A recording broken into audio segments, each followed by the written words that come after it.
Hello mga kainahan, for today's video magluluto tayo ng gulay, sinabawang gulay ni ako ang kuan luto for today's mga kainahan. Din nagready na to ang mga gulay, naanata ay kalabasa, stock sa ato ang pichay, batong o ang talong. Din nagready na ko sa ato ang tubig, din naglunod na ta sa ato ang lamas.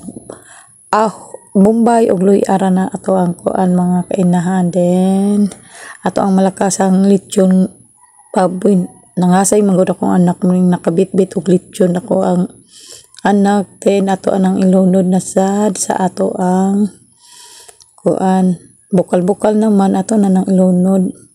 Then ato ang sunod na pud nato na sabay na po nako ni ang ato ang kalabasa. Sabay natong mga lamas ay ato ang gulay. Ato ang batong, talong o stock sa ato ang pichay. Then nag-add na po kog sili haba. Then ato anang imikos-mikos, nag-add na po kog asin para pampalasa na sa ato ang sinabawang gulay with lechong baboy. Then ato ang pitchin o ato ang pares sa ato ang bitchin is ginisa mix. O dyan niya mo makita sa ako ang mga pampalasa sa ako ang video mga kainahan. Then ato na nang ilunod ato ang alugbati.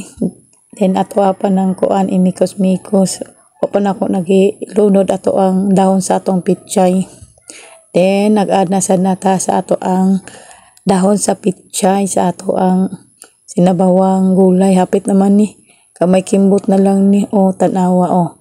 Hapit na maluto ato ang sinabawang gulay, ato asa nang imikos-mikos. Then ato ning gamay kimbot, luto naman po nito ang sinabawang gulay.